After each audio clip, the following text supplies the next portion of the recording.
बहुत पुराने समय में रोम देश पर एक राजा राज करता था जो बहुत न्यायप्रिय और दयालु था। उस देश की जनता उससे बहुत खुश थी, मगर उस राजा के कोई बच्चा नहीं था। बच्चे की चिंता में वो हर समय उदास और परेशान रहता था। उसकी रानी भी बच्चा न होने की वजह से हर समय उदास और परेशान रहती थी। राजा ने वैद्यों को बुलाकर ठीक से अपना और रानी का इलाज करवाया, मगर फिर भी बच्चा नहीं हुआ। बड़े बड़े बुजुर्गों से दुआएं भी करवाई, फकीरों को खूब दान दिया, मगर बच्चा नहीं होना था, सो नहीं हुआ। एक दिन राजा इसी चिंता में सिर झुकाए अपने बाग में एक तालाब के किनारे बैठा था कि एक मैना उड़ती हुई वहां से गुजरी।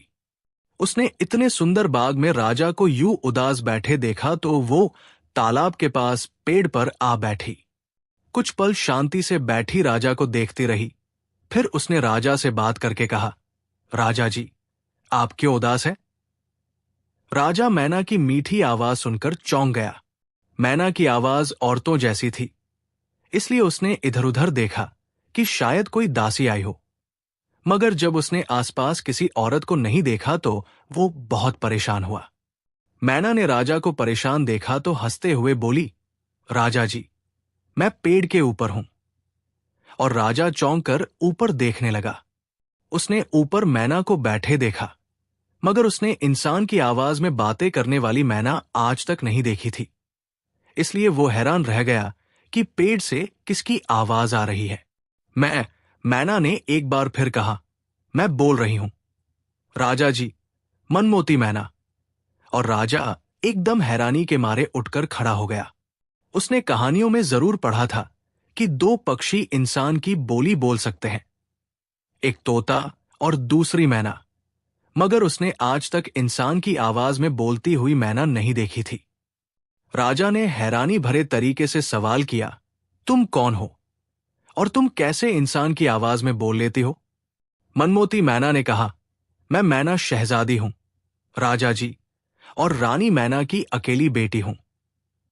मेरा नाम मनमोती मैना है और मेरा घर परी लोक में है। मैं दुनिया की सैर करने निकली हूं। आज मैं यहां से गुजरी तो इतने सुंदर बाग में आपको उदास देखकर रह न सकी और यहां उतरकर आपसे आपकी उदासी का कारण पूछ बैठी। मनमोती मैना ने अपनी मीठी आवाज में कहा। राजा जी ने कहा, बहुत मेहरबानी मनमोती मैना, तुम बहुत अच्छी मैना हो, बहुत ही अच्छी हो। तुम्हारी आवाज बहुत मीठी है, मुझे तुमसे मिलकर बहुत खुशी हुई है। राजा ने आनंद भरे तरीके से कहा। एक पक्षी से बातें करके उसे सचमुच बहुत खुशी हो रही थी। मनमोती मैना ने अपना सवाल दोहराते हुए कहा, मगर राजा जी, आपने बताया नहीं कि आप क्यों उदास हैं? राजा ने दोबारा उदास होते हुए कहा, यह बात मत पूछो प्यारी मैना, यह मेरे दिल का रोग है। मैना ने उसे समझाते हुए कहा, राजा जी, मैं छोटा सा पक्षी जरूर हूं, मगर मेरे पिता ने मुझे बड़ी बड़ी समझदार मैनाओं से पढ़ाया है और फिर बहुत सी बातें ऐसी होती है जो सिर्फ हम पक्षियों को मालूम होती है। राजा ने मैना को कम शब्दों में बताया, अच्छा प्यारी मैना, अगर तुम जोर देती हो तो मैं बताता हूं। बात सिर्फ यह है कि भगवान ने मुझे बच्चे से दूर रखा है। बच्चे के दुख में मैं हर समय परेशान रहता हूं। सोचता हूं मेरे मरने के बाद मेरा नाम चलाने वाला कोई न होगा, मेरे सिंहासन पर गैर कब्जा कर लेंगे। मैना ने कहा, मुझे बहुत अफसोस है राजा जी, मैंने अपने बुजुर्गों से सुना है कि जिस इंसान के बच्चा न हो, अगर वो शाह फल खा ले तो भगवान उसे बच्चा दे देता है। मैना ने कुछ सोचते हुए कहा। राजा ने हैरान होते हुए पूछा, ये शाह फल कौन सा फल है? मैं तो इस फल का नाम ही आज सुन रहा हूं। मैना ने उसे बताया, यह फल तमाम दुनिया के फलों में सबसे ज्यादा कीमती फल होता है, इसलिए इसे शाह फल कहा जाता है और यह दुर्लभ फल है। राजा ने दोबारा उदास होते हुए कहा, अगर यह दुर्लभ है मैना, तो फिर इसके जिक्र से क्या फायदा? जो चीज मिलती ही नहीं उसको ढूंढने का कोई फायदा नहीं है। मैना कहने लगी, निराशा पाप है राजा जी, हर जमाने में एक शाह फल कहीं न कहीं मौजूद होता है। जब वो शाखा से टूट जाता है तो भगवान दुनिया के किसी हिस्से के किसी इलाके में एक और शाह फल पैदा कर देता है। इसलिए अगर गंभीरता से कोशिश की जाए तो शाह फल मिल सकता है। मैना ने जवाब दिया। राजा ने इच्छा भरे तरीके से कहा, मैं अपनी जान देकर भी शाह फल पाने के लिए तैयार हूं। अगर मुझे किसी तरह मालूम हो जाए कि शाह फल कहां मिल सकेगा। मनमोती मैना ने राजा को हिम्मत देते हुए कहा, राजा जी, आप उदास न हो, मैं वापस परी लोक जाती हूं। हमारे मुख्यमंत्री बुद्धिमान बहुत समझदार हैं, उन्हें जरूर शाह फल के बारे में ज्ञान होगा। मैं उससे पूछकर आपको आकर बता दूंगी। इसके बाद उसे पाने का आप योजना बनाएंगे।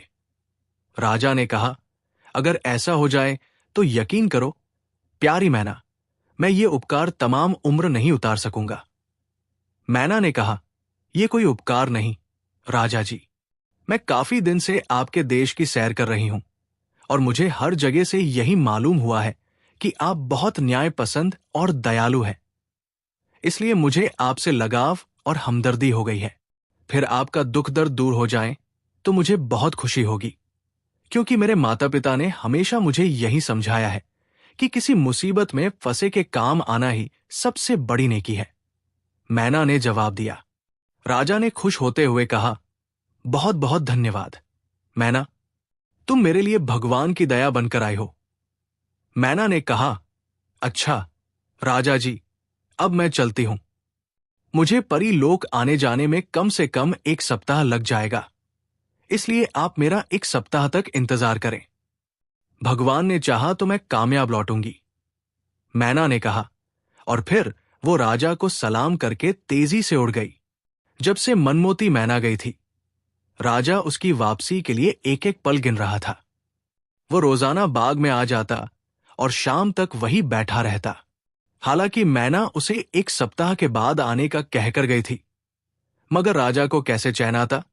उसने दूसरे दिन से ही मैना का इंतजार करना शुरू कर दिया। जैसे तैसे करके 1 सप्ताह बीता। अब तो राजा और ज्यादा बेचैन रहने लगा। वो मैना के बारे में किसी को बताना भी नहीं चाहता था, यहां तक कि यह बात रानी को भी नहीं बताई थी, क्योंकि बात ही ऐसी थी। इंसान की जुबान बोलने वाली और सिर्फ रटी रटाई बातें नहीं, बल्कि विद्वानों जैसी बातचीत करने वाली मैना। और उसके बारे में कौन यकीन करता, क्योंकि ऐसी बातें सबने कहानियों में तो पढ़ी हुई है, मगर आम दुनिया में ऐसी मैना कहीं दिखाई नहीं दी। ये ठीक है, भगवान ने 2 पक्षियों, तोता और मैना को इंसान की जुबान बोलने की शक्ति दी है, मगर ये दोनों पक्षी भी सिर्फ रटी रटाई बातें कर सकते हैं। फिर तोते तो घरों में आम पाले जाते हैं, मगर मैना बहुत कम मिलती है। खैर, 1 सप्ताह के बाद एक दिन राजा बाग में उसी तालाब के किनारे पत्थर की सुंदर बेंच पर बैठा था कि अचानक उसके कानों में आवाज आई, मनमोती मैना प्रणाम करती है राजा जी। मैना की आवाज सुनकर राजा अचानक उछल पड़ा। राजा ने कहा, तुम आ गई हो मैना, मैं बहुत बेताबी से तुम्हारा इंतजार कर रहा था। कहाँ हो तुम? मेरे पास आओ, राजा ने खुशी से बेकाबू होते हुए कहा। दूसरे पल मैना उड़ती हुई एक पेड़ से निकली और राजा के हाथ पर आकर बैठ गई। राजा ने उसे पास से देखा तो और भी ज्यादा खुश हुआ, क्योंकि ये मैना दूसरी मैनाओं से कहीं ज्यादा सुंदर थी। उसकी चोंच सुनहरी और पंखों का रंग ऐसा था कि ऐसा लगता था जैसे पंखों पर सफेद रंग के मोती जड़े हुए हों। राजा ने खुशी से भरे तरीके से मैना की पीठ पर हाथ फेरते हुए कहा, तुम बहुत सुंदर हो प्यारी मैना, सचमुच तुम मनमोती मैना हो। मैना ने खुश होते हुए जवाब दिया, तारीफ का धन्यवाद राजा जी। राजा ने उत्सुकता से पूछा, प्यारी मैना, बताओ, क्या शाह फल के बारे में मालूम हुआ? मैना ने कहा, जी हां राजा जी, मैं कामयाब लौटी हूं। शाह फल इस समय एक ऐसे द्वीप में मौजूद है जिसके चारों ओर डरावने मगरमच्छों का समुद्र है। उस द्वीप में तमाम पेड़ आदमखोर हैं और उन आदमखोर पेड़ों के ऊपर ऐसे डरावने पक्षी रहते हैं जो हर बड़े से बड़े और छोटे से छोटे पक्षी को खा जाते हैं। शाह फल का पौधा उस द्वीप के ठीक बीच में आदमखोर पेड़ों के बीच में मौजूद है। मनमोती मैना ने विस्तार से बताते हुए कहा। राजा ने बहुत निराशा की हालत में कहा, ओह, ये तो सचमुच खतरनाक बात है।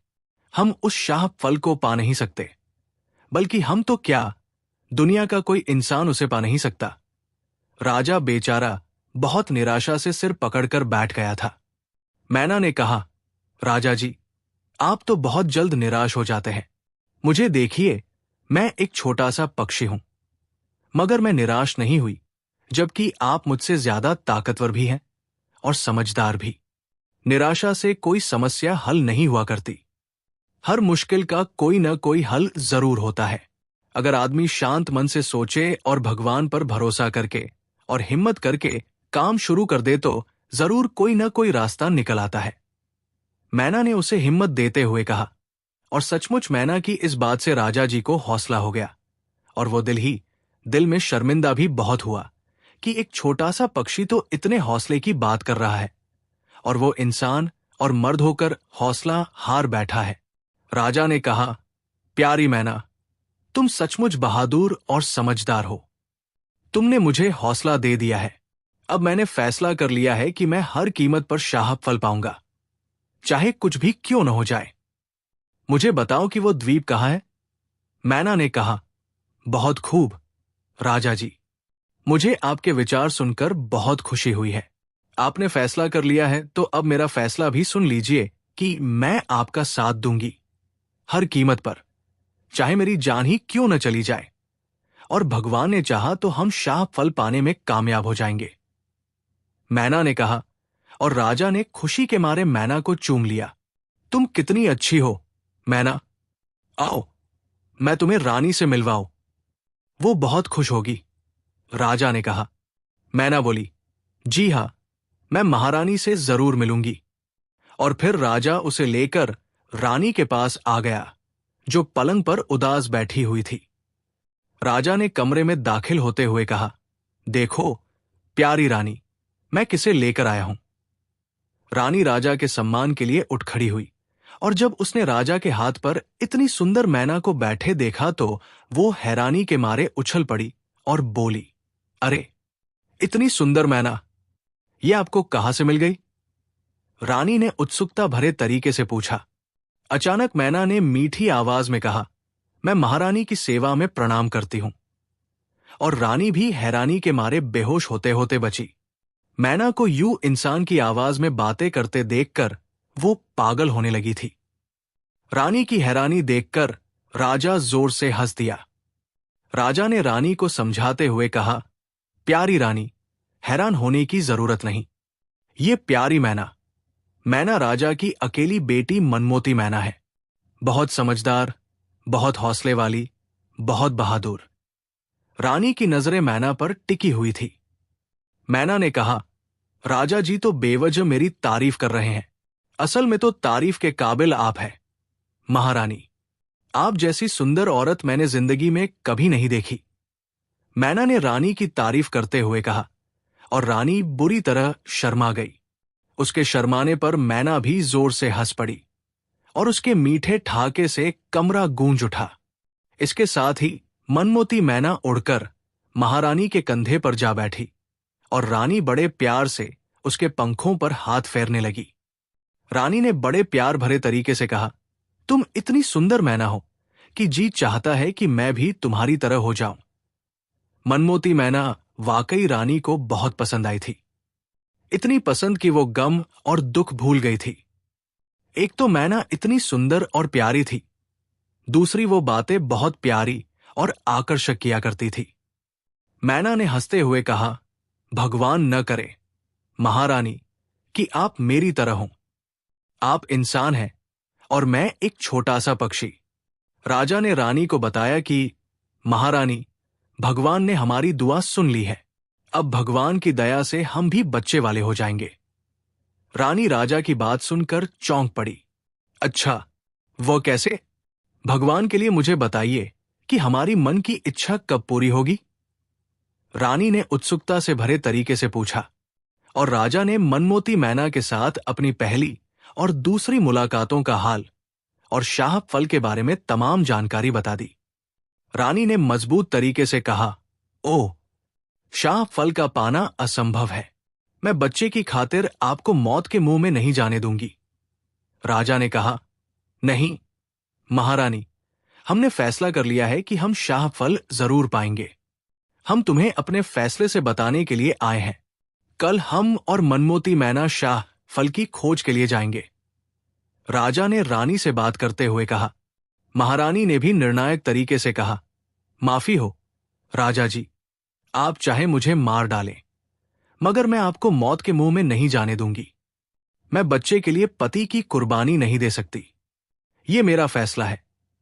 राजा ने गुस्से भरे तरीके से कहा, हम अपना फैसला नहीं बदल सकते।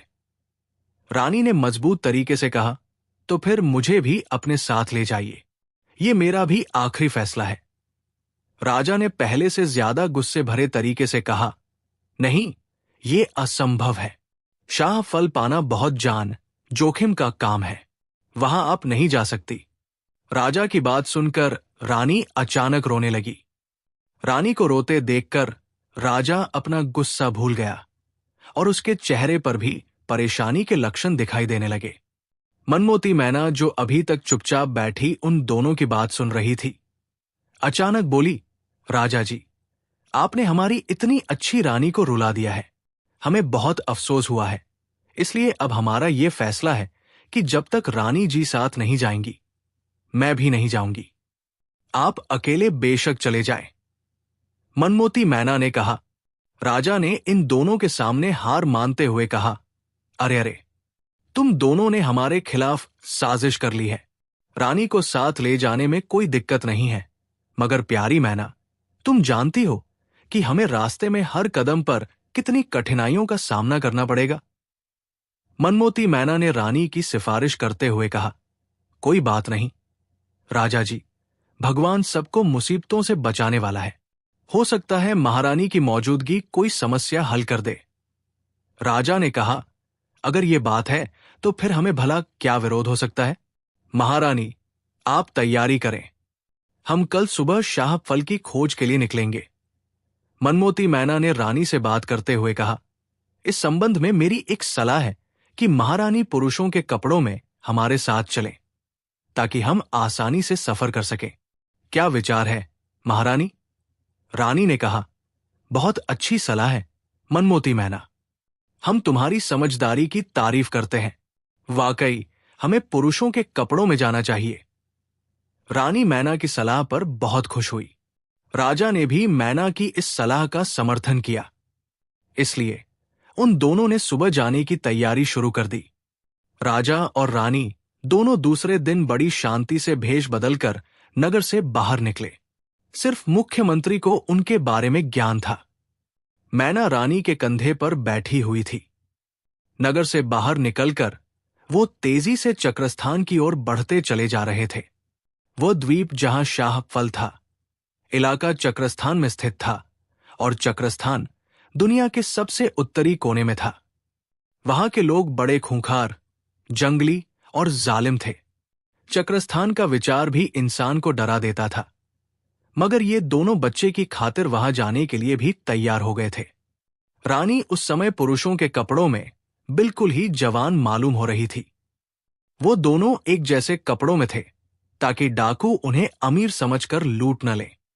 मनमोती मैना कभी उनसे आगे उड़कर हालत देखकर आती, कभी रानी के कंधे पर बैठकर मीठी मीठी बातें करना शुरू कर देती।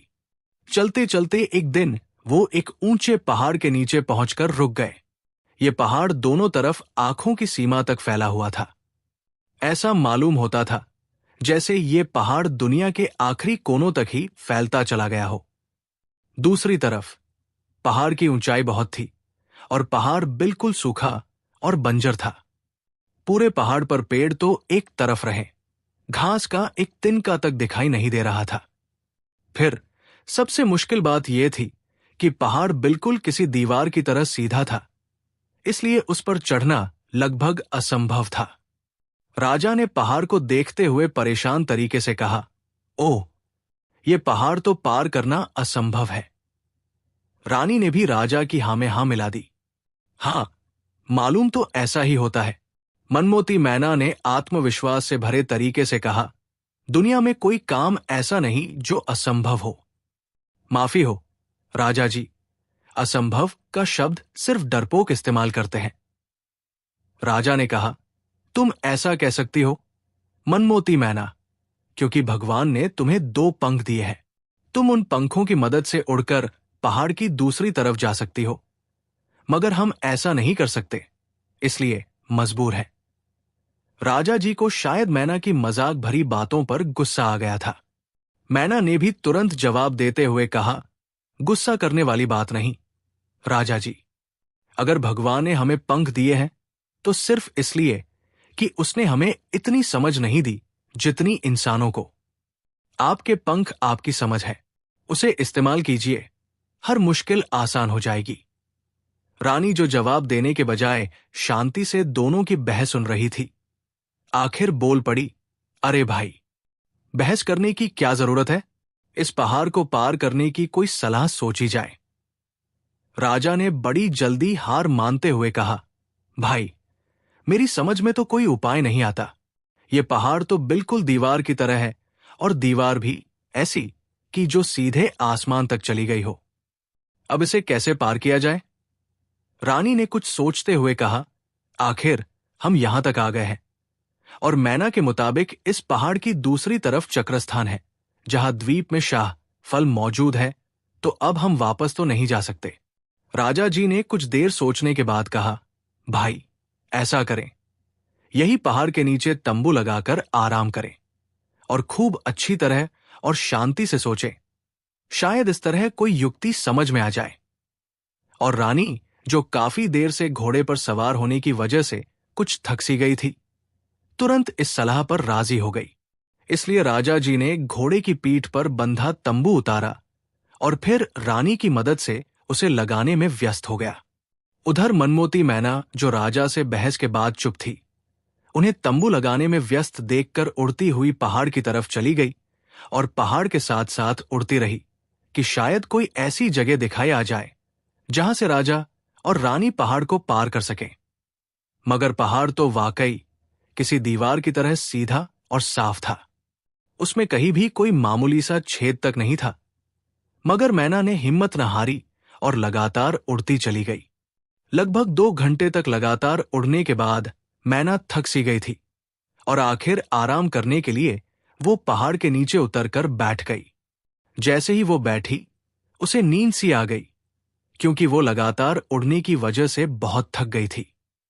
न जाने कितनी देर तक वो सोती रही।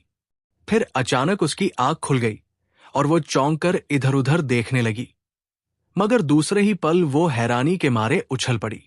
उसने अपने आप को पहाड़ के नीचे के बजाय सुनहरे रंग के सुंदर पिंजरे में मौजूद पाया। ये पिंजरा एक बहुत सुंदर बाग में पेड़ से लटक रहा था। बाग में उसे भी कोई भी इंसान या पक्षी तक दिखाई नहीं दे रहा था। मनमोती मैना अपने आप को पिंजरे में बंद देखकर बहुत परेशान हुई। मगर अब क्या हो सकता था? वो तो बंद हो चुकी थी। अब तो वो सोच रही थी कि उसे बंद करने वाला कौन है और उस समय कहां मौजूद है, क्योंकि पहाड़ के पास तो कहीं भी उसे ऐसा बाग दिखाई नहीं आया था। इसलिए वो सोच रही थी कि वो कहां पहुंच गई है। अभी वो इसी सोच में डूबी थी कि अचानक उसे दूर से किसी के हंसने की आवाज सुनाई दी। ये किसी औरत की हंसी थी, बहुत सुंदर हंसी। ऐसा मालूम होता था जैसे कोई फुवारा चल रहा हो। मैना ने सोचा, उसे बंद करने वाली यही हंसने वाली औरत ही हो सकती है। हंसी की आवाज एक बार फिर सुनाई दी, मगर इस बार आवाज पुरुष की थी। यूं लगता था जैसे वहां एक मर्द और औरत किसी बात पर बैठे हंस रहे हों। मनमोती मैना हैरानी भरे तरीके से पिंजरे में बैठी उधर देख रही थी, जिधर से ये आवाजें आ रही थी। मगर वहां कोई आदमी दिखाई नहीं आ रहा था। अभी वो सोच ही रही थी कि अचानक वो हैरानी के मारे उछल पड़ी, क्योंकि उसने सामने पेड़ों के झुंड में राजा और रानी को देख लिया। वो दोनों एक दूसरे का हाथ पकड़े, हंसते खेलते और खुशी के मारे उछलते कूदते इधर आ रहे थे, जिधर मनमोती मैना पिंजरे में बंद थी। मनमोती मैना को जब ये मालूम हुआ कि उसे बंद करने वाले राजा और रानी हैं, तो उसे बहुत गुस्सा आया। उसने सोच लिया कि वो उन दोनों से खूब लड़ेगी। इसलिए जब वो दोनों पास आए तो मनमोती मैना ने गुस्से के मारे मुंह फेर लिया, मगर उन दोनों ने उसकी तरफ ध्यान ही नहीं दिया और हंसते खेलते आगे बढ़ते चले गए। अब तो मनमोती मैना को और ज्यादा गुस्सा आ गया। उसने दोनों को पुकारते हुए कहा, राजा जी और महारानी, मुझसे आखिर क्या गलती हो गई है? मगर वो दोनों इस तरह आगे बढ़ते चले गए जैसे उन्होंने कोई बात ही न सुनी हो। जिस पहाड़ के नीचे राजा और रानी तंबू लगाए मौजूद थे, उसी पहाड़ की चोटी पर एक मशहूर जादूगर का महल भी था, जो उसने बादलों के अंदर छुपा रखा था। इसलिए आमतौर पर वो महल किसी को भी दिखाई नहीं आता था। उस जादूगर का नाम जन्नार जादूगर था। यूं तो ये जादूगर बहुत दयालु और हमदर्द था। किसी इंसान को बिल्कुल तंग नहीं करता था, मगर साल में वो 3 दिन एक खास काम करता था, और उस काम के दौरान उसे इंसान का मांस खाना और इंसान का खून पीना पड़ता था। इसलिए साल के उन 3 दिनों के लिए वो 1-2 इंसानों को पकड़कर ले आता था। उसके वो दिन पास आ रहे थे, और उस समय जन्नार जादूगर अपने महल के खास कमरे में बैठा यही सोच रहा था कि वो जाकर 1-2 इंसान पकड़ लाए, कि अचानक उसके कमरे के कोने में पड़े हुए उल्लू के मूर्ति की आंखें एकदम जिंदा हो गई और उनमें से रोशनी की लहरें निकलकर कमरे में फैल गई। जन्नार जादूगर चौंक कर उसको देखने लगा। दूसरे ही पल उसने अपने दोनों हाथों को आसमान की तरफ उठाया, और फिर जैसे ही उसने हाथों को जोर से झटका, अचानक कमरे की दीवार रोशन हो गई और उस दीवार पर एक तंबू दिखाई आ रहा था, और तंबू में राजा और रानी बैठे बातों में व्यस्त थे। उन इंसानों को उस तरह पहाड़ के नीचे मौजूद पाकर जन्नार जादूगर खुशी से उछल पड़ा। इंसान खुद चलकर उसके पास पहुंच गए थे, और उसे उन्हें पकड़कर ले आने की भी जरूरत नहीं पड़ी थी। उसने हाथ को एक बार फिर झटका, और अब दृश्य और ज्यादा साफ दिखाई आने लगा। इसके साथ साथ अब राजा और रानी की शक्ल ज्यादा पास से दिखाई आने लग गई थी। जन्नार जादूगर रानी की सुंदरता से बहुत प्रभावित हुआ। उसने इतनी सुंदर लड़की पहले कभी नहीं देखी थी। रानी चूंकि उस समय तंबू के अंदर राजा के साथ अकेली मौजूद थी, इसलिए वो पुरुषों के कपड़ों के बजाय अपनी असली कपड़ों में थी। राजा के चेहरे पर चिंता के लक्षण दिखाई दे रहे थे, मगर रानी शांत थी।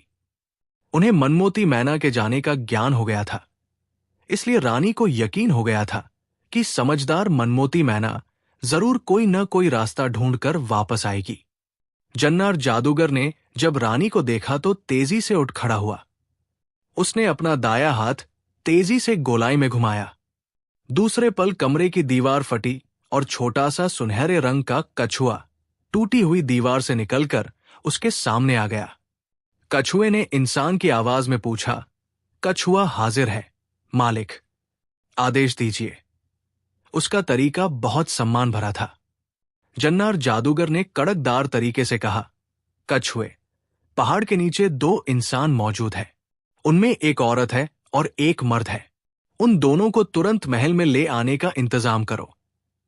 कछुए ने कहा, ठीक है मालिक। सुनहरी कछुआ अभी जाकर उन्हें ले आता है। मगर हुजूर, कछुआ कुछ कहते कहते रुक गया। जन्नार जादूगर ने हैरानी भरे तरीके से कहा, बोलो बोलो, रुक क्यों गए? आज तुमने पहली बार मगर का शब्द इस्तेमाल किया है। कछुए ने कहा, हुजूर, जहां तक मेरे ज्ञान का संबंध है, इन दोनों इंसानों के साथ एक मैना भी है। इंसान की जुबान में बोलने वाली मैना, बहुत समझदार, बहुत चतुर और चालू। और मेरा ज्ञान बता रहा है कि वो मैना हमारे लिए मुसीबत का कारण बन सकती है। सुनहरे कछुए ने चिंता भरे तरीके से कहा। जादूगर ने कहा, ओह, ये बात है, हम अभी मालूम करते हैं। और उसने अपनी दोनों उंगलियों को इस तरह खोल लिया कि उनके बीच काफी फासला पैदा हो गया। वो उन उंगलियों के बीच ध्यान से देखने लगा, और फिर उसने मनमोती मैना को पहाड़ के नीचे एक पत्थर पर बैठे देखा। मनमोती मैना की आंखें बंद थी, और वो कुछ पल उसे ध्यान से देखता रहा। पहले उसके चेहरे पर चिंता के लक्षण उभरा आए, फिर धीरे धीरे वो मुस्कुराने लगा। उसने उंगलियां बंद की और हाथ की मुट्ठी बनाकर उस पर कुछ पढ़कर फूंक मारी। फिर उसने जैसे ही मुट्ठी खोली, उसकी मुट्ठी से सुनहरे रंग की एक शहद की मक्खियों के समूह निकल कमरे में उड़ने लगे, यहां तक कि उन मक्खियों से कमरा भर गया। जन्नार जादूगर ने मक्खियों से बात करके कहा, सुनहरी मक्खियों, क्या तुम मेरा आदेश मानोगी? मक्खियों ने भिन भिनाते हुए तरीके से जवाब दिया, हम तुम्हारी गुलाम हैं मालिक, हमें आदेश करो। जन्नार जादूगर ने सुनहरी मक्खियों को आदेश देते हुए कहा, तो सुनो सुनहरी मक्खियों, पहाड़ के नीचे एक पत्थर पर एक मैना सोई हुई है। तुम पहले जाकर उसे डंक मारकर बेहोश कर दो और फिर उसे उठाकर बाग में ले आओ। सुनहरी मक्खी ने जवाब दिया, आपके आदेश का पालन होगा मालिक। और इसके साथ ही उनका झुंड तेजी से टूटी हुई दीवार से बाहर निकल गया। जन्नार जादूगर ने कछुए से बात करके कहा, अब जाओ कछुए, उन इंसानों को ले आओ। मैना का फिक्र न करो, मैना को ये सुनहरी मक्खियां ले आएंगी। मैं उसे बाग में सुनहरे पिंजरे में बंद कर दूंगा। कछुए ने कहा, हां मेरे मालिक, मैं उन मक्खियों की ताकत को जानता हूं। अब मुझे मैना की तरफ से कोई फिक्र नहीं है। सुनहरे कछुए ने सम्मान भरे तरीके से कहा। इसके साथ ही कछुआ अचानक अपनी जगह से गायब हो गया और टूटी हुई दीवार दोबारा जुड़ गई। जन्नार जादूगर सुनहरी कछुए के जाते ही कमरे से बाहर निकला और फिर तेज तेज कदम उठाता हुआ एक गलियारे में आगे बढ़ता चला गया। जहां गलियारा खत्म होता था, वहां एक बहुत बड़ा दरवाजा था, जिसके सामने एक हबशी का मूर्ति बना हुआ था। मूर्ति के हाथ में एक बहुत बड़ा भाला था। यह मूर्ति काले रंग के पत्थर से बनाया गया था। मगर जैसे ही जन्नार जादूगर मूर्ति के पास पहुंचा, मूर्ति में हलचल हुई और उसने हाथ में पकड़ा हुआ भाला नीचे कर दिया। इसके साथ ही दरवाजा खुद ब खुद खुल गया। जन्नार जादूगर तेजी से दरवाजे की दूसरी तरफ निकल गया। यहां एक बहुत बड़ा और बहुत सुंदर बाग था। इतना सुंदर कि आज तक बड़े से बड़े राजा ने भी इतने सुंदर बाग का विचार भी नहीं किया होगा। जन्नार जादूगर बाग में चलता हुआ उसके बीच में बनी हुई मेहराबदार जगह में पहुंच गया। मेहराबदार जगह के बीच में सुनहरे रंग का सुंदर पिंजरा मौजूद था। जन्नार जादूगर ने पिंजरा उठाया और दिल ही दिल में एक मंत्र पढ़कर उस पर फूंक दिया और फिर पिंजरे को लेकर बाग में आ गया। यहां एक पेड़ की शाखा के साथ उसने पिंजरा लटका दिया। पिंजरे का दरवाजा खुला हुआ था। अभी उसे वहां पहुंचे कुछ ही पल गुजरे होंगे कि दूर से मक्खियों की भिनभिनाहट सुनाई दी और उसने आकाश में लाखों की संख्या में मक्खियां बेहोश मैना को उठाए उड़ती चली आ रही थी। जब वो पिंजरे के पास पहुंची तो जन्नार जादूगर ने, जो पिंजरे के पास खड़ा था, हाथ उठाकर खास इशारा किया। दूसरे ही पल मक्खियां मैना को उठाए हुए पिंजरे के खुले दरवाजे से अंदर प्रवेश कर गई। तो जन्नार जादूगर ने आगे बढ़कर अपने हाथ से पिंजरे का दरवाजा बंद कर दिया। इसके साथ ही उसने जोर से ठहाका लगाया, अब ये चतुर मैना मेरा कुछ नहीं बिगाड़ सकती। जन्नार जादूगर ने कहा और दोबारा मेहराबदार जगह की तरफ बढ़ गया। अभी वो मेहराबदार जगह में नहीं पहुंचा था कि अचानक एक तेज आवाज सुनाई दी और उसने हवा में सुनहरी कछुए को उड़ते हुए देखा। कछुए की पीठ पर राजा और रानी बेहोशी की हालत में पड़े थे। सुनहरी कछुआ तेजी से नीचे आया और राजा और रानी को उठाकर मेहराबदार जगह के सामने आया और फिर जमीन पर उतर गया। कछुए की आवाज सुनाई दी, लीजिए मालिक, दोनों इंसान हाजिर हैं। जन्नार जादूगर आगे बढ़ा और सिंहासन के पास आकर उसने अपने दोनों हाथों को उन दोनों की तरफ बढ़ाते हुए जोर जोर से एक मंत्र पढ़ना शुरू कर दिया। उसके मंत्र पढ़ते ही उन दोनों के चारों ओर लाल रंग का धुएं जैसा छाता चला गया। धुआं पल पल गाढ़ा होता चला गया। अचानक जन्नार जादूगर ने मंत्र रोक दिया और दूसरे ही पल धुआं तेजी से छंटने लगा। जब धुआं खत्म हो गया तो उन दोनों को एक साथ होश आ गया। वो अपनी जगह से उठकर बैठ गए। उनके चेहरों पर एक पल के लिए हैरानी के लक्षण उभरे, मगर फिर दूसरे ही पल जैसे ही उनकी नजरें सामने खड़े जन्नार जादूगर पर पड़ी, उसने जोरदार ठहाका मारा और कहा, इंसानों, बोलो, क्या तुम मेरा आदेश मानोगे? उन दोनों ने बहुत सम्मान भरे तरीके से कहा, हाँ मालिक, हम तुम्हारे गुलाम हैं। तुम जो चाहो हमारे साथ व्यवहार करो। ऐसा मालूम होता था जैसे वो अपने होश में न हो। जादूगर ने कहा, ठीक है, तो फिर बलिदान के दिन तक तुम आजाद हो। खूब घूमो फिरो, खाओ पियो, हंसो बोलो, मौज करो, मगर तुम बाग से बाहर नहीं निकल सकोगे और नहीं मेरे जादू से आजाद हो सकोगे, जन्नार जादूगर ने कहा। उन दोनों रानी और राजा ने पहले की तरह धीमे स्वर में जवाब दिया, हम तुम्हारे आदेश का पालन करेंगे मालिक, जन्नार जादूगर ने उन्हें आदेश देते हुए कहा। और सुनो, तुम दोनों मैना की बात नहीं सुनोगे। उन दोनों ने जवाब दिया, हम मैना की बात नहीं सुनेंगे। जन्नार जादूगर ने कहा, ठीक है। और फिर वो तेजी से चलता हुआ बाग से बाहर निकल गया। उसके बाहर निकलते ही राजा जी और रानी दोनों सुनहरी कछुए की पीठ से नीचे उतर आए। जैसे ही वो नीचे उतरे, सुनहरी कछुआ गायब हो गया। राजा और रानी एक दूसरे का हाथ पकड़े उछलते कूदते और पेड़ों के झुंड की तरफ बढ़ते चले गए। वो दोनों यूं हंस खेल रहे थे जैसे उन्हें किसी तरह की चिंता न हो, वो किसी की कैद में न हो, बल्कि अपने निजी बाग में घूम फिर रहे हों। ऐसा इसलिए हुआ था कि उनके दिमाग जन्नार जादूगर ने जादू के जोर से अपने कब्जे में ले लिए थे, इसलिए उन्हें किसी बात का भी एहसास नहीं था। वो कुछ देर यूं ही बैठकर बातें करते रहे, फिर पेड़ों के किसी और झुंड की तरफ निकल जाते। एक बार वो मैना के पिंजरे के पास से भी गुजरे।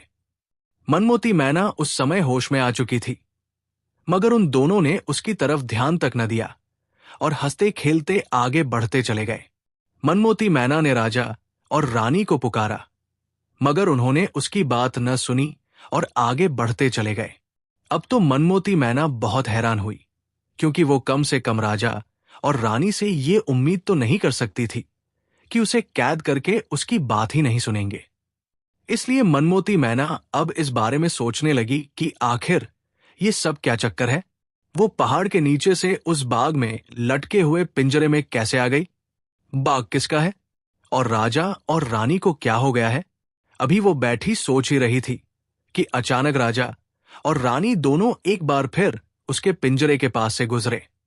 इस बार वो दोनों पिंजरे के पास आकर रुक गए। राजा ने रानी से बात करते हुए कहा, देखो रानी, कितनी सुंदर मैना है। यूं लगता है जैसे हमने ऐसी मैना पहले भी देखी हो। रानी के बजाय मनमोती मैना ने जवाब देते हुए कहा, मैं आपकी मनमोती मैना हूं। राजा जी, क्या आप मुझे नहीं पहचानते? राजा ने दोबारा कहा, देखो कितनी सुंदर आवाज है, काश इसकी बातें हमारी समझ में आ जाती।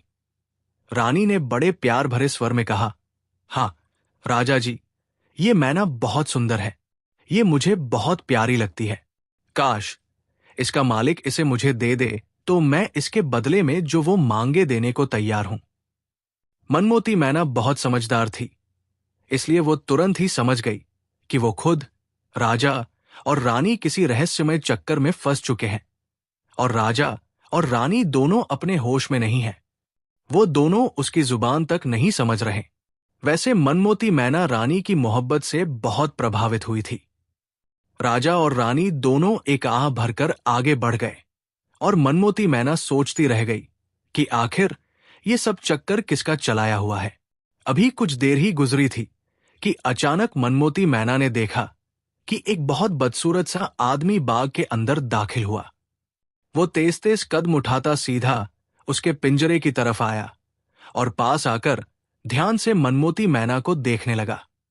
मनमोती मैना भी उस बदसूरत आदमी को ध्यान से देख रही थी। जन्नार जादूगर ने बहुत कठोर स्वर में मनमोती मैना से बात करते हुए कहा, होश में आ गई हो तुम? मुझे मालूम हुआ है कि तुम बहुत समझदार और बहुत चतुर हो, मगर याद रखो, तुम इस समय दुनिया के सबसे बड़े जादूगर जन्नार जादूगर के कब्जे में हो। मेरे सामने तुम्हारी कोई चालाकी नहीं चल सकती। आने वाले ने, जो जन्नार जादूगर था, बहुत कठोर स्वर में मनमोती मैना से बात करते हुए कहा। मनमोती मैना ने डरे बगैर बड़े गंभीर स्वर में कहा, तुम जन्नार जादूगर हो? जन्नार जादूगर ने छाती पर हाथ मारते हुए बहुत गर्व भरे स्वर में कहा, हाँ, मेरा नाम जन्नार जादूगर है, जादूगरों का शहंशाह। मनमोती मैना ने इस बार बड़े सम्मान भरे स्वर में कहा, तुम्हें किसने कहा है कि मैं चतुर हूं?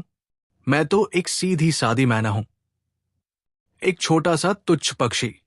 मेरी भला तुम्हारे जैसे महान और ताकतवर जादूगर के सामने क्या औकात हो सकती है? और उसका जवाब सुनकर जन्नार जादूगर का सीना गर्व से कुछ और फूल गया और उसने कहा, ओह, तुम वाकई समझदार हो, जो हमारी तारीफ कर रही हो।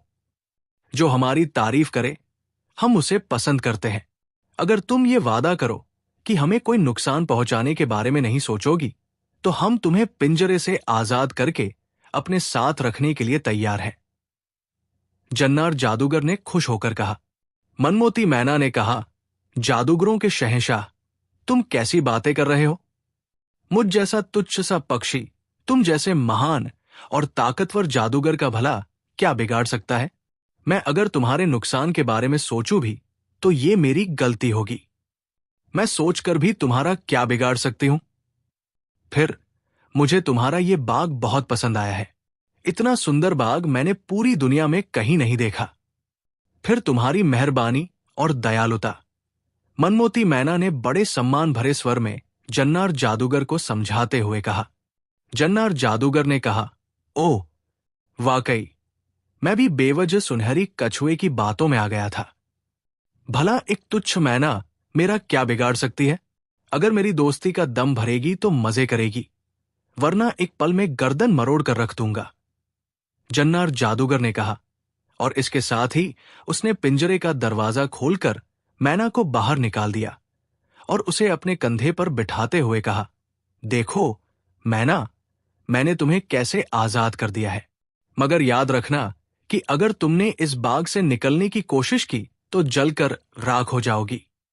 मनमोती मैना ने कहा, बहुत बहुत धन्यवाद जन्नार जादूगर। मैं तुम्हारे काम आऊंगी, तुम्हें फायदेमंद सलाहें दूंगी। मैं भी मैना राजा की अकेली लड़की, मैना शहजादी हूं। मेरा पूरा नाम मनमोती मैना है। मैंने बड़े बड़े विद्वानों से ज्ञान हासिल किया है, मनमोती मैना ने जवाब दिया। जन्नार जादूगर ने मुस्कुराते हुए कहा, ओह, बहुत खूब, ये तो और भी अच्छा हुआ। तुम जरूर मुझे सलाहें देना।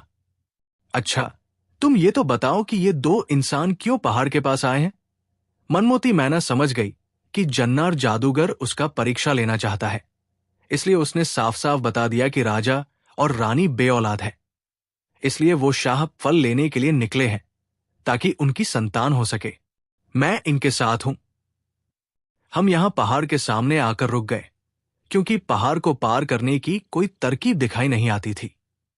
मैं ये देखने के लिए कि कोई रास्ता दिखाया जाए उड़ती रही, मगर थककर बैठ गई और फिर मुझे थकावट की वजह से नींद आ गई। जब मेरी आंख खुली तो मैंने अपने आप को पिंजरे में कैद पाया, मनमोती मैना ने विस्तार बताया।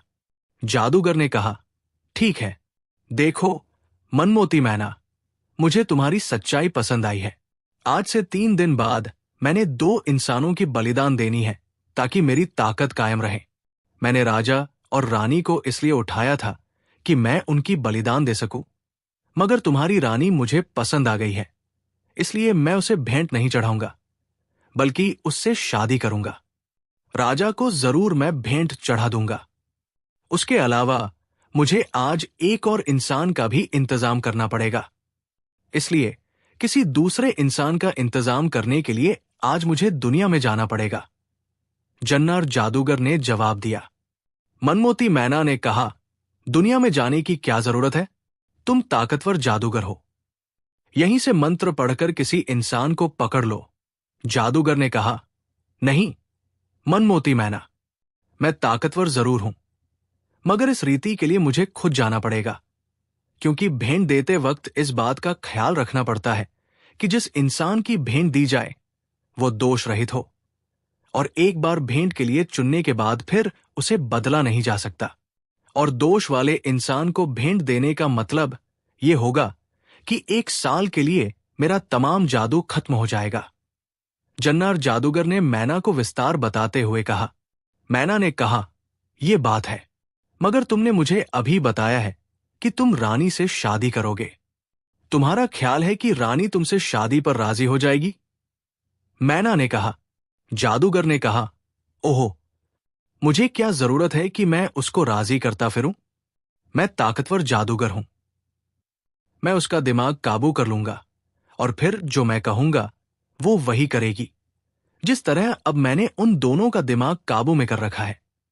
जन्नार जादूगर ने मजाक भरे अंदाज में कहा।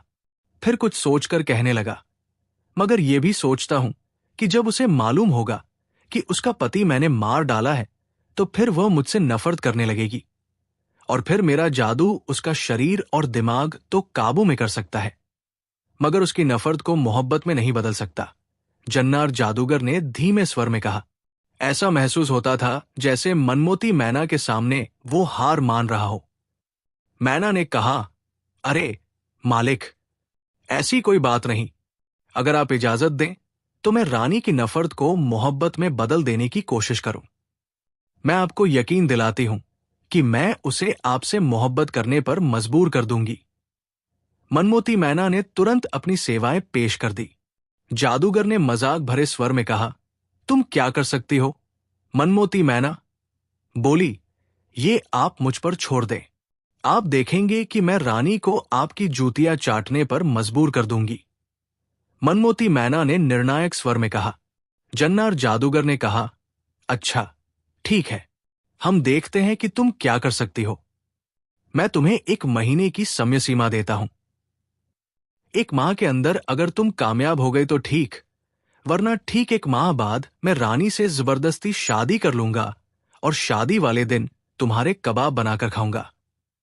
मनमोती मैना ने हंसते हुए कहा, अगर मैं कामयाब हो गई तो फिर आप क्या इनाम देंगे? जन्नार जादूगर ने कहा, जो तुम मांगोगी मैं दूंगा। मनमोती मैना ने उसे चिढ़ाते हुए कहा, क्या आप जादू देवता की कसम खाकर कहते हैं कि जो मैं मांगूंगी आप देंगे? जन्नार जादूगर ने कहा, हाँ, जादू देवता की कसम खाकर कहता हूं कि अगर तुम उस शहजादी को मुझसे मोहब्बत करने पर तैयार करने में कामयाब हो गई तो तुम जो मांगोगी मैं दूंगा। जन्नार जादूगर ने जोश में आकर कसम खा ली। मनमोती मैना ने कहा, ठीक है, अब आप बेफिक्र रहें, मैं आज से ही अपना काम शुरू कर देती हूं। मगर वो मनमोती मैना कुछ कहते कहते रुक गई। जन्नार जादूगर ने चौंक कर कहा, मगर क्या? मनमोती मैना ने बड़े निराश स्वर में कहा, मगर मैं कर भी क्या सकती हूं? आपने तो उन दोनों के दिमाग काबू में कर रखे हैं, अब तो वो मेरी बात भी नहीं सुन सकते। जादूगर ने कहा, तो फिर मैं क्या करूं? उनके दिमाग पर कब्जा खत्म कर दूं? मगर फिर वो भागने की योजना बनाना शुरू कर देंगे। जन्नार जादूगर ने कुछ सोचते हुए कहा। मैना ने कहा, कमाल है, तुम इतने बड़े और महान जादूगर होकर 2 तुच्छ से इंसानों से डर रहे हो।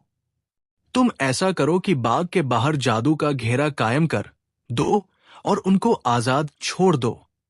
ये जिंदगी भर बाग से बाहर नहीं निकल सकेंगे। और फिर ये राजा तो बिल्कुल मूर्ख सा जवान है, उसमें बुद्धि नाम की कोई चीज नहीं। मनमोती मैना ने जन्नार जादूगर को समझाते हुए कहा। जादूगर ने कहा, ठीक है, मैं क्यों उन इंसानों से डरने लगा? मैंने तो सिर्फ गैर जरूरी समस्याओं से बचने के लिए उनका दिमाग काबू में कर लिया था। लो, मैं उनका दिमाग खोल देता हूं। जन्नार जादूगर ने कहा, और फिर उसने दोनों हाथ ऊंचे किए और मुंह ही मुंह में कुछ पढ़ने लगा। काफी देर पढ़ने के बाद उसने गोलाई की सूरत में दोनों हाथों को हवा में घुमाना शुरू कर दिया। जैसे ही उसने हाथों को हवा में घुमाया, सारे बाग में लाल रंग का धुएं जैसा छा गया, और उस धुएं में बाग और जन्नार जादूगर भी छुप गया। जन्नार जादूगर की आवाज सुनाई दी, अच्छा मनमोती मैना, मैं जा रहा हूं। मैंने बाग के चारों ओर घेरा कायम कर दिया है और राजा और रानी के दिमाग आजाद कर दिए हैं। अब मैं तीसरे दिन वापस आ जाऊंगा, जब मैंने राजा की भेंट देनी होगी। तुम अपनी कोशिश आज से शुरू कर दो, जन्नार जादूगर ने कहा। और फिर मैना को यूं महसूस हुआ जैसे जन्नार जादूगर भी धुआं बनकर लाल रंग के धुएं में मिल गया हो। मैना उड़कर पास के पेड़ की शाखा पर बैठ गई और धुआं छंटने का इंतजार करने लगी। थोड़ी देर बाद धुआं छंट गया तो मैना ने देखा कि थोड़ी दूर एक झुंड के नीचे राजा और रानी दोनों बेहोश पड़े हैं। मैना उड़कर उस पेड़ की सबसे निचली शाखा पर बैठ गई और दोनों के होश में आने का इंतजार करने लगी। धुआं छंटा और सबसे पहले रानी होश में आ गई। मैना पेड़ पर शांति से बैठी उन्हें देखती रही। रानी ने होश में आते ही राजा को भी झकझोर कर जगा दिया। मालिक उठिए, मालिक उठिए, देखिए हम कहाँ हैं? रानी ने राजा को झकझोरते हुए हैरानी भरे अंदाज में इधर उधर देखते हुए कहा। और फिर राजा भी उठकर बैठ गया और वो भी बहुत हैरान था। अभी वो हैरानी भरे अंदाज में इधर उधर देख रहे थे कि मैना बोल पड़ी, राजा जी और महारानी, मनमोती मैना का प्रणाम कबूल कीजिए। और मैना की आवाज सुनकर वो दोनों हैरानी से उछल पड़े और इसके साथ ही मैना उड़ती हुई रानी के कंधे पर आकर बैठ गई और रानी बड़े प्यार से उस पर हाथ फेरने लगी। राजा ने हैरानी भरे स्वर में सवाल किया, मैना, हम कहाँ हैं? ये बाग किसका है? हम तो पहाड़ के नीचे तंबू के अंदर मौजूद थे, फिर यहां कैसे पहुंच गए? और फिर मैना ने अब तक के तमाम हाल उन्हें विस्तार से सुनाए कि किस तरह उसने जन्नार जादूगर को मीठी बातों से बहला फुसलाकर उनके दिमाग जादू से आजाद कराए हैं और किस तरह वो उस पर भरोसा करने लगा है। जब मैना ने बताया कि 3 दिन बाद जन्नार जादूगर राजा को भेंट चढ़ाने का इरादा रखता है, तो रानी बुरी तरह रोने लगी। राजा ने बेचैन होकर कहा, अरे अरे, तुम क्यों रोने लगी? महारानी, अभी तो मैं जिंदा हूं। रानी ने पहले की तरह रोते हुए कहा, मगर वो जादूगर तो बहुत ताकतवर है। मैना ने उसे हिम्मत देते हुए कहा, महारानी, आप घबराती क्यों हैं? मैंने जन्नार जादूगर को चारा डाल दिया है। अब जैसे ही वो चारा चुगेगा, मेरे जाल में फंस जाएगा। रानी ने कहा, ये सब बातें हैं, वो बहुत दुष्ट है। हम उसके पंजे में फंसे हुए हैं। मेरी तो जान निकल रही है। राजा ने बहुत आत्मविश्वास भरे स्वर में कहा, अरे महारानी, आप बेवजह घबरा गई। क्या आप हमें डरपोक समझती है कि हम यूं ही आसानी से उसके हाथ चढ़ जाएंगे? हम उसे टक्कर देंगे और उस जालिम जादूगर की ईंट से ईंट बजा देंगे। मनमोती मैना ने समर्थन करते हुए कहा, और मैं आपके साथ हूं। आप देखेंगे कि मैं जन्नार जादूगर को ऐसी हार दूंगी कि उसकी 7 पीढ़ियां भी माफी मांगेगी। रानी ने भी पूरे आत्मविश्वास भरे स्वर में कहा, अब वाकई मुझे हौसला हो गया है। मैं भी आपके साथ हूं। अब बात हुई। रोने धोने से कुछ नहीं होता। हिम्मत कीजिए तो ये जन्नार जादूगर आपके सामने हाथ जोड़ सकता है। मैना ने खुशी से कहा। राजा ने कुछ सोचते हुए कहा, अब हमारे पास सिर्फ 3 दिन है। इन 3 दिनों में हमें जन्नार जादूगर को हराना है। मैना ने आत्मविश्वास भरे स्वर में कहा, तरकीबें सोचने की कोई जरूरत नहीं है। अगर आप मुझ पर भरोसा करें तो मैं आपको उस जन्नार जादूगर को ऐसी दर्दनाक सजा दूं कि पूरी दुनिया तक याद करे। राजा ने कहा, क्या तुम्हारे पास कोई तरकीब है? मैना बोली, मेरे पास बहुत कामयाब तरकीब है, मगर शर्त यह है कि आप मुझ पर भरोसा करते हुए मेरा साथ दें। और फिर उसके जोर देने पर उन दोनों ने वादा कर लिया कि उसका कहाँ मानेंगे, क्योंकि अब तक उन्होंने देखा था कि मनमोती मैना बहुत समझदार साबित हुई है। जादूगर के कब्जे से उसने उनके दिमाग आजाद कराए हैं, वरना वो अज्ञानता में ही मारे जाते। मनमोती मैना ने उन्हें समझाते हुए कहा, तो फिर आप निश्चित रहिए। 3 दिन बाद जब जन्नार जादूगर आपको भेंट चढ़ाएं, तो उस वक्त आप मेरा कारनामा देखिएगा। सिर्फ महारानी से विनती है कि वो जन्नार जादूगर से ऐसे पेश आए जैसे वह उन्हें पसंद करने लगी हो। रानी ने कहा, यह मुझसे नहीं हो सकता कि उस जालिम जादूगर की तारीफ करूं। और दूसरी बात यह कि ऐसा ना हो कि तुम्हारी तरकीब नाकाम हो जाए और ईश्वर न करे राजा जी को कुछ हो जाए। मनमोती मैना ने हंसते हुए महारानी से कहा, अरे महारानी, आप मुझ तुच्छ पक्षी पर यकीन कीजिए, फिर आप देखती जाइए कि क्या होता है। और फिर फैसला हो गया कि जो कुछ मनमोती मैना कहेगी वैसा ही किया जाएगा। ये काफी बड़ा हॉल था। उसमें एक बहुत बड़ा सिंहासन बिछा हुआ था, असली सोने का सिंहासन। उस पर बड़े शाही अंदाज में जन्नार जादूगर बैठा हुआ था। इंसान की हड्डियों का बना हुआ ताज उसके सिर पर रखा था और वह एक इंसान के कंकाल को खड़ा करके उसके सिर पर हाथ रखे हुए था। उसके चारों ओर ढेरों बुरी आत्माएं थी, अलग अलग जानवरों के रूप में। मनमोती मैना भी सिंहासन के साथ एक सोने के बने हुए झूले पर बैठी हुई थी। उसने जन्नार जादूगर को यकीन दिलाया था कि उसने रानी को उससे मोहब्बत करने पर राजी कर लिया है, इसलिए जन्नार जादूगर बहुत खुश था।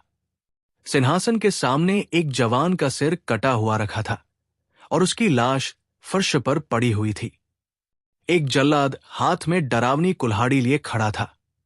जन्नार जादूगर ने आदेश दिया, इसको हटाओ और राजा और रानी को लाया जाए।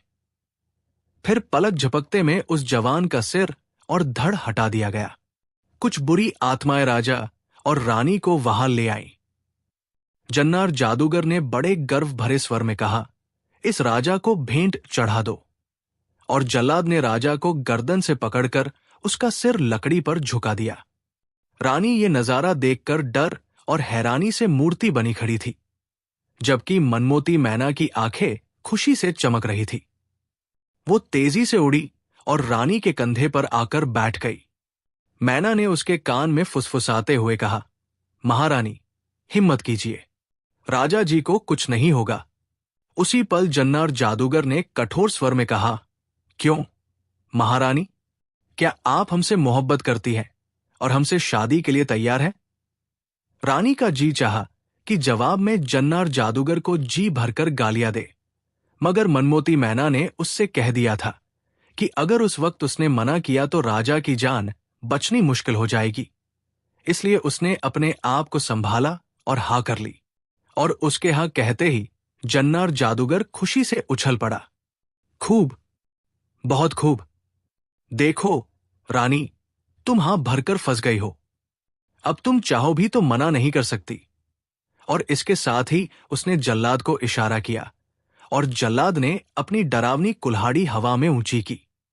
दूसरे ही पल हॉल एक डरावनी चीख से गूंज उठा। साथ ही बुरी आत्माओं ने ठहाका लगाया। बुरी आत्माओं के जोरदार ठहाकों से यूं महसूस हुआ जैसे छत उड़ जाएगी। ठहाकों की गूंज में मनमोती मैना की फड़फड़ाहट भी शामिल थी।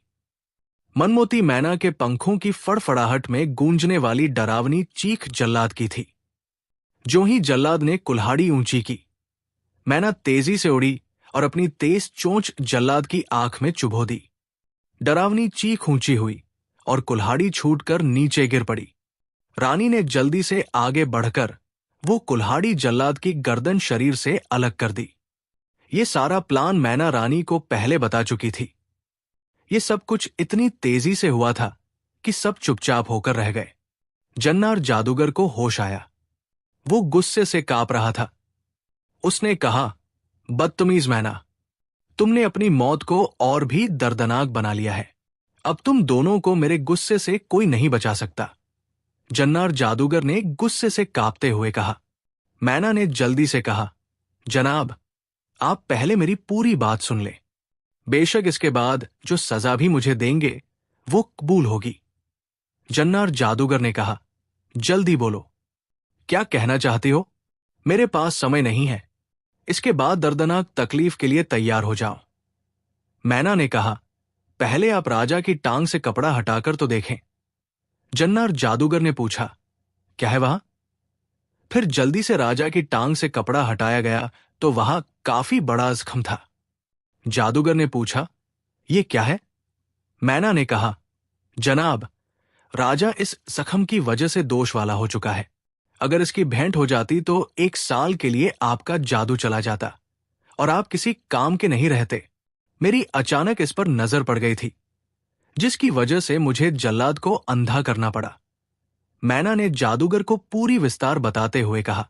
मैना दिल में सोच रही थी कि ये तो अच्छा हुआ कि एक दिन पहले ही राजा को रानी के हाथों जख्मी करवा दिया था, मगर ये बात वो जादूगर से नहीं कह सकती थी। जन्नार जादूगर ने नरम स्वर में कहा, ओह अच्छा, वाकई जख्म तो है, मगर रानी ने जल्लाद को क्यों मार डाला? रानी ने जवाब दिया, मैं आपकी होने वाली पत्नी हूं, आपसे मोहब्बत करने लगी हूं। मुझे डर था कि कहीं जल्लाद अंधा होने के बावजूद राजा को मार न दे, जिसकी वजह से आपका जादू चला जाए और आप एक आम से इंसान बनकर रह जाए। जादूगर ने कहा, ओह अच्छा, ठीक है रानी, तुमने अच्छा किया है, अब इसका क्या करें? मैना ने जन्नार जादूगर से बात करते हुए कहा, अब हम बाग वाले कमरे में राजा को ले जाते हैं, इसकी पट्टी करते हैं, जब राजा ठीक हो जाएगा फिर इसकी भेंट चढ़ाएंगे।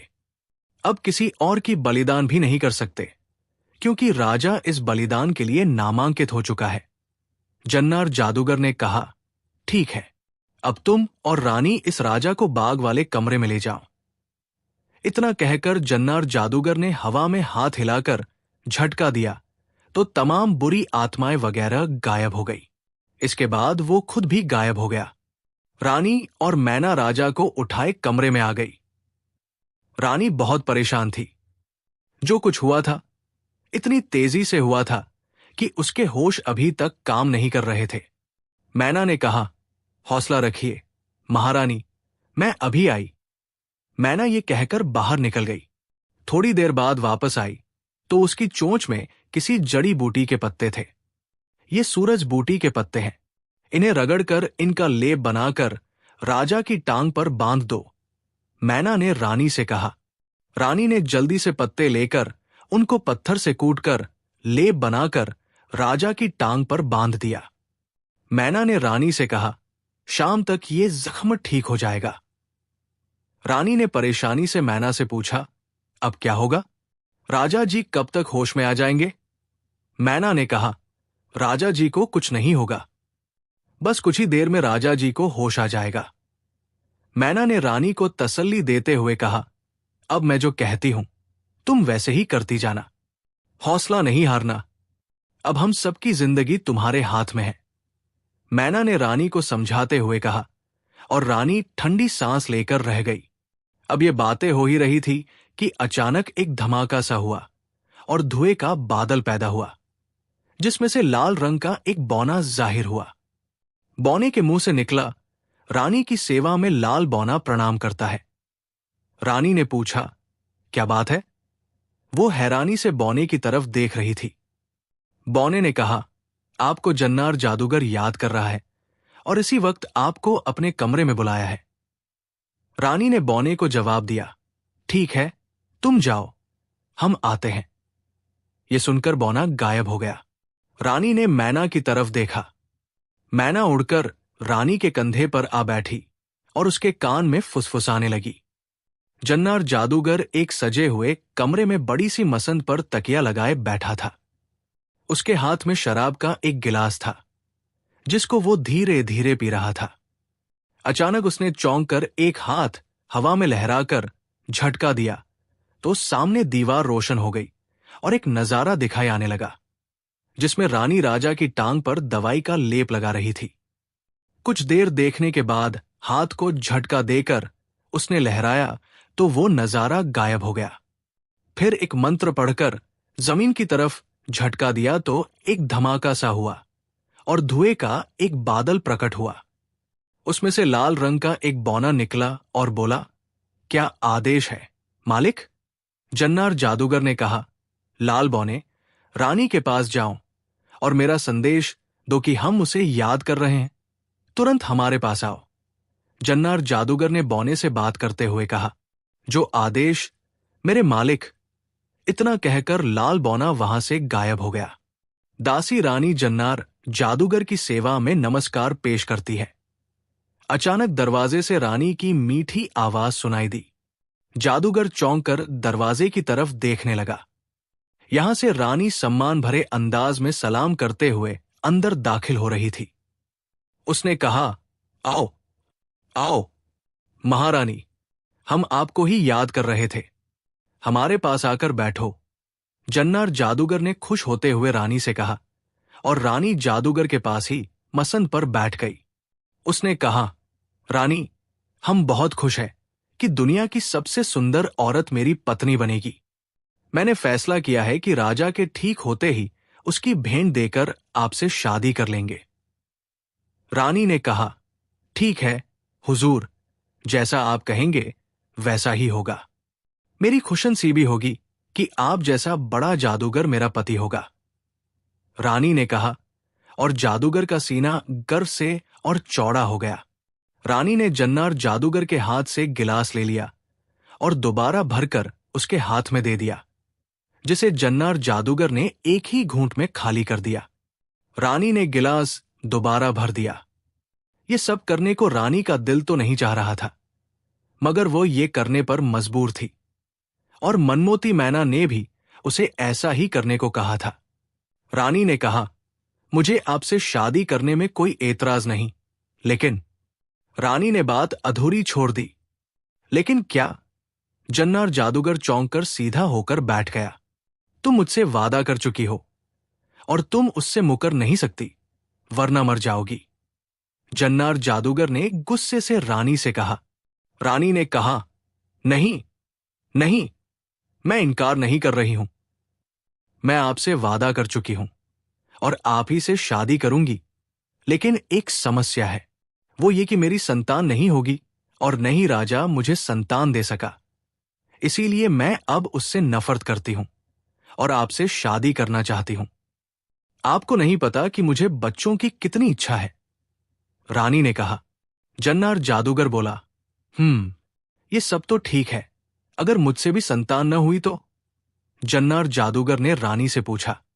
रानी बोली, मुझे एक बुजुर्ग ने बताया था, अगर मैं शाह फल को खा लूं तो मैं मां बन सकती हूं, तो आप मुझे शाह फल लाकर देंगे ना? रानी ने प्यार भरे स्वर में पूछा। जन्नार जादूगर ने कहा, अच्छा, 1 मिनट ठहरो। ये कहकर जन्नार जादूगर ने मंत्र पढ़ते हुए हवा में हाथ लहराकर दीवार की तरफ झटका दिया, तो अचानक दीवार फट गई और उसमें एक सुनहरी कछुआ प्रकट हुआ और बोला, क्या आदेश है मेरे मालिक? जन्नार जादूगर बोला, सुनहरी कछुए, शाह फल हासिल करने का तरीका बताओ।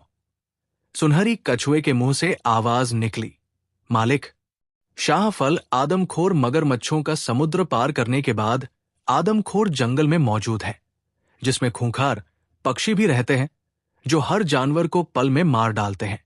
शाह फल को कोई बहादुर इंसान ही हासिल कर सकता है। सुनहरी कछुए ने विस्तार से जवाब दिया। जादूगर ने पूछा, तो फिर उसे कौन लाएगा? कछुए ने कहा, उसे सिर्फ राजा ही ला सकता है, अगर वो चाहे तो। जादूगर ने कहा, नहीं, हम राजा को इस मिशन पर नहीं भेज सकते, उसकी हमने भेंट देनी है, अगर उसे कुछ हो गया तो? सुनहरी कछुए, शाह फल हासिल करने का कोई तरीका बताओ। सुनहरी कछुए ने कहा, मालिक, आप अपने गले का हार राजा के गले में डाल दें तो उस पर कोई जादू असर नहीं करेगा और आदमखोर मगरमच्छ भी उसको कुछ नहीं कहेंगे। सुनहरे कछुए ने जवाब दिया। जादूगर ने कहा, नहीं नहीं, हम अपना हार किसी को नहीं दे सकते। हार उतारने से हम आम इंसान बनकर रह जाएंगे। जन्नार जादूगर ने कहा। रानी ने यह सुनकर प्यार भरे स्वर में कहा, कुछ देर की बात है, जब राजा शाह फल लेकर आ जाएगा तो आप अपना हार वापस ले लें और फिर राजा की भेंट दे दें। और फिर उसने अपना हाथ जादूगर के कंधे पर रख दिया। जादूगर ने कहा, ओह अच्छा, ठीक है, हम अपना हार राजा को दे देंगे, मगर आदमखोर जंगल और पक्षियों से राजा अपना बचाव कैसे करेगा? जादूगर ने सुनहरी कछुए से पूछा। उसने कहा, मालिक, जब रात की कालिमा सफेदी में बदल रही हो तो उस वक्त थोड़ी देर के लिए आदमखोर पेड़ और पक्षी सो जाते हैं और सूरज की पहली किरण के साथ ही सब जाग जाते हैं। यही वो पल है जब शाह फल हासिल किया जा सकता है। सुनहरी कछुए ने विस्तार से जवाब दिया। जन्नार जादूगर ने कहा, ठीक है, तुम कल सुबह होने से पहले राजा को अपनी पीठ पर बिठाकर समुद्र पार कराओगे। मेरे हार की वजह से मगरमच्छ तुम दोनों को कुछ नहीं कहेंगे और जंगल से शाह फल ले आओ। कछुआ बोला, बहुत बेहतर मेरे मालिक। आप बाग से अपना जादुई घेरा खत्म कर दें, मैं सुबह राजा को लेकर रवाना हो जाऊंगा। इतना कहकर सुनहरी कछुआ गायब हो गया। जन्नार जादूगर ने अपने गले से हार उतारकर रानी को दे दिया और कहा, इसे राजा को दे दो और इसे कल सुबह सुनहरी कछुए के साथ रवाना कर दो। अब तुम जाओ, मैं आराम करूंगा। रानी ने जन्नार जादूगर से हार लिया और शराब का गिलास भरकर जन्नार जादूगर के हाथ में दे दिया और फिर वो कमरे से बाहर निकल आई। रानी जब अपने कमरे में दाखिल हुई तो देखा कि राजा को होश आ चुका था और वो मनमोती मैना से बातें कर रहे थे। राजा ने रानी को देखा तो बोला, आओ आओ महारानी। रानी ने पूछा, अब आप कैसे हैं? मैं बहुत परेशान हूं। आपका जख्म कैसा है? राजा ने जवाब दिया, अब मैं बिल्कुल ठीक हूं और जख्म भी न होने के बराबर है। मुझे मैना ने सारी विस्तार बता दी है। और जन्नार जादूगर ने तुमसे क्या कहा है? राजा ने रानी से पूछा। तो रानी ने सारी बातें उन दोनों को बता दी। आप चिंता न करें महारानी, भगवान हमारा सहायक और मददगार होगा। मनमोती मैना ने कहा और उन्हें बताने लगी कि आपके जाने के बाद नींद में सपने में परी लोक के एक बुजुर्ग आए थे और मैंने उनसे मदद की विनती की थी। तो उन्होंने बताया था कि अगर जन्नार जादूगर के गले से हार उतार लिया जाए तो वो एक आम इंसान बनकर रह जाएगा और सोते में उसके सिर के साथ जो खोपड़ियां है, उनको हबशी के काले मूर्ति के हाथ में जो भाला है और उस भाले से एक साथ 3 खोपड़ियों को तोड़ दिया जाए तो जन्नार जादूगर मर जाएगा। मैना ने रानी को विस्तार से बताया। रानी ने कहा, हार मेरे पास है, इसे मैं ले आई हूं। रानी ने आगे बढ़कर वो हार राजा के गले में डाल दिया और बोली, आप कल सुबह जंगल में जाने के लिए तैयार रहें। यह सुनकर राजा ने हाँ में सिर हिलाया। अगले दिन राजा सुनहरी कछुए के साथ रवाना हुआ। सुनहरी कछुआ और राजा समुद्र के किनारे खड़े थे। कछुए ने कहा, राजा जी, आप जल्दी से मेरी पीठ पर सवार हो जाएं, क्योंकि सुबह होने में कुछ ही देर बाकी है। हमें समुद्र भी पार करना है। सुनहरी कछुए ने राजा से कहा और राजा जल्दी से कछुए की पीठ पर सवार हो गया और सुनहरी कछुए ने समुद्र में गोता लगाया और तेजी से तैरने लगा। लगभग 10 मिनट के बाद दूसरा किनारा आ गया। कछुए ने कहा, मैं इधर ही किनारे पर आपका इंतजार करूंगा। आप जल्दी से जंगल में घुस जाएं, क्योंकि सुबह होने में कुछ ही समय बाकी है। इस वक्त आदमखोर पेड़ और पक्षी सो रहे हैं, कुछ ही देर में वो जाग जाएंगे। कछुए ने राजा से कहा। यह सुनकर राजा छलांग लगाकर कछुए की पीठ से उतरा और जंगल की तरफ रवाना हो गया। जंगल में दाखिल होते ही राजा ने अपनी तलवार म्यान से निकालकर हाथ में पकड़ी और शाह फल को ढूंढना शुरू कर दिया। काफी देर ढूंढने के बावजूद भी राजा को वो फल न मिला तो राजा परेशान हो गया, क्योंकि बस अब सुबह होने वाली थी और सूरज की पहली किरण के साथ ही सारा जंगल जाग उठता। अचानक राजा पीछे मुड़ा तो उसकी नजर एक बड़े पेड़ के नीचे पौधे पर पड़ी जिसका रंग काला था। अंधेरे में वह दिखाई नहीं आ रहा था। उस पर सिर्फ एक ही फल था और उसकी 4 पत्तियां थी। राजा समझ गया कि यही शाह फल है। राजा ने जल्दी से शाह फल को तलवार से अलग किया और जेब में रख लिया और किनारे की तरफ दौड़ लगा दी। अचानक राजा को शाखाओं की सरसराहट की आवाजें सुनाई देने लगी और हल्के हल्के पक्षियों की कहीं कहीं से आवाजें भी आने लगी। राजा समझ गया कि सुबह हो चुकी है और सारा जंगल जाग रहा है। राजा के पीछे आदमखोर पेड़ों की शाखाएं झपट रही थी और पक्षी भी पेड़ों से उड़ चुके थे। राजा पूरी ताकत से भाग रहा था और शाखाएं राजा को अपनी लपेट में लेने की कोशिश कर रही थी, जिन्हें राजा अपनी तलवार से काटता हुआ आगे की तरफ भागता जा रहा था। समुद्र के किनारे खड़ा सुनहरी कछुआ जोर जोर से राजा को जल्दी आने का कह रहा था, और खूंखार पक्षी भी समुद्र के किनारे पहुंच चुके थे। सुनहरी कछुए ने चीख कर राजा से कहा, जल्दी करो और मेरी पीठ पर सवार हो जाओ। राजा ने दूर से ही छलांग लगाई और कछुए पर सवार हो गया। राजा के सवार होते ही कछुए ने पानी में गोता लगाया और पक्षी पानी के ऊपर ही शोर मचाते रह गए। कुछ देर तैरने के बाद समुद्र का दूसरा किनारा आ गया। समुद्र से निकलकर सुनहरी कछुआ और राजा जन्नार जादूगर के किले के अंदर पहुंच गए। कछुए ने कहा, राजा जी, अब आप मेरी पीठ से उतर जाइए और सीधा रानी के कमरे में जाकर उसे शाह फल दे दे। अभी जन्नार जादूगर सो रहा होगा। जब वो जागेगा तो मैं उसे सारी विस्तार बता दूंगा। राजा ये सुनकर कछुए की पीठ से नीचे उतर आया। उसके बाद सुनहरी कछुआ गायब हो गया। मनमोती मैना ने राजा को देखते ही शोर मचा दिया, राजा जी आ गए, राजा जी आ गए। रानी भी मैना का शोर सुनकर चौंकी और देखा कि राजा दरवाजे से अंदर दाखिल हो रहे थे। राजा को देखकर रानी एकदम खुश हो गई और भागकर राजा के पास आ गई। शुक्र है आप आ गए, मैं तो सोच सोच कर ही मरने वाली हो गई थी, रानी ने खुश होते हुए कहा। मैना ने राजा को बताया कि ये तो उसी वक्त से रोती भी रही है और साथ साथ दुआएं भी करती रही है, अब आपको देखकर खुश हुई है। राजा मुस्कुरा पड़ा और जेब से शाह फल निकालकर रानी को दिया और कहा कि इसे तुरंत खा लो। रानी ने शाह फल राजा से लिया, उसे ध्यान से देखा, फिर तुरंत ही उसे खा लिया। इसके बाद सब हंस पड़े। अब जल्दी से चलें, हबशी के काले मूर्ति से भाला भी हासिल करना है, मैना ने कहा। रानी ने जल्दी से कहा, हाँ हाँ राजा जी, जल्दी चलिए, जन्नार जादूगर अभी नशे में सो रहा होगा, वरना फिर वो जाग जाएगा। चलो आओ जल्दी, राजा ने कहा और बाहर की तरफ चल दिया। रानी भी उसके पीछे चल दी। मनमोती मैना रानी के कंधे पर बैठी थी। भंडार घर के पास पहुंचकर राजा ने रानी को रुकने का इशारा किया और तुरंत भंडार घर में दाखिल हो गया। भंडार घर में दाखिल होते ही राजा की नजर हबशी के काले मूर्ति पर पड़ी, जो बिल्कुल स्थिर खड़ा था। राजा के गले में जन्नार जादूगर का हार मौजूद होने की वजह से हबशी का काला मूर्ति बिल्कुल शांत खड़ा था।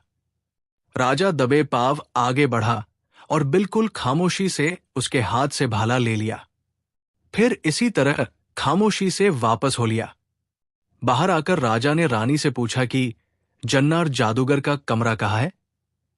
रानी ने राजा को अपने पीछे आने का इशारा किया। 3 कमरे छोड़कर रानी ने कमरे की तरफ इशारा किया। फिर वो तीनों उस कमरे में दाखिल हो गए। कमरे में एक बड़ी सी मसंद पर जन्नार जादूगर सोया हुआ था। मसंद पर शराब की बोतल और गिलास भी पड़ा था। राजा धीरे से आगे बढ़ा और भाले को जोर से जन्नार जादूगर के सिर के ऊपर मौजूद 3 खोपड़ियों के आर पार कर दिया।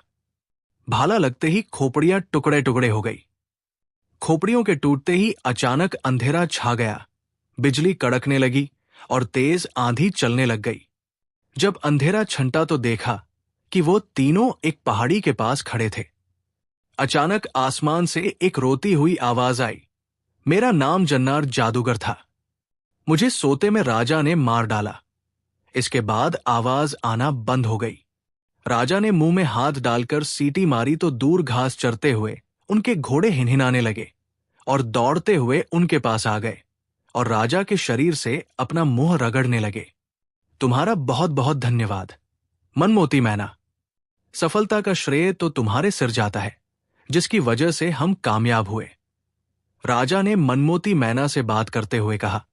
मैना ने कहा, शुक्रिया मेरा नहीं, अपनी महारानी का अदा कीजिए जिसने जन्नार जादूगर को मूर्ख बनाए रखा। और फिर सब हंस पड़े। अब मैं अपने देश जाती हूं। काफी दिन हो गए घर से निकले, अब मुझे इजाजत दीजिए, मेरे मां बाप मेरा इंतजार कर रहे होंगे, मैना ने उनसे कहा। रानी ने मैना से कहा, मनमोती मैना, अब तुम हमारे पास आती जाती रहना, तुम्हारे बिन अब मन नहीं लगेगा। मनमोती मैना ने कहा, क्यों नहीं, क्यों नहीं, मैं आपके बच्चों से भी मिलने आती रहूंगी। राजा ने हैरान होकर मैना से पूछा, बच्चों से तेरा क्या मतलब है? मनमोती मैना ने कहा, मुझे बुजुर्ग बाबा ने बताया था कि राजा के यहां 2 जुड़वा बच्चे पैदा होंगे, एक बेटा और एक बेटी। मैंने तो उनके नाम तक सोच लिए हैं। मैना ने राजा को बताया। राजा ने पूछा, कौन से नाम सोचे हैं तुमने? मैना ने कहा, बेटे का नाम हीरामन शहजादा और बेटी का नाम मनमोती शहजादी होगा। राजा ने रानी की तरफ देखा जो गर्दन झुकाए शर्म से लाल गुलाब हुई जा रही थी। ये देखकर राजा ने बड़ा सा ठहाका लगाया और मनमोती मैना भी सुरीली हंसी हंसते हुए रानी के कंधे से उड़ गई। उसके पीछे पीछे राजा और रानी भी अपने अपने घोड़ों पर सवार होकर अपने राज्य की तरफ रवाना हो गए।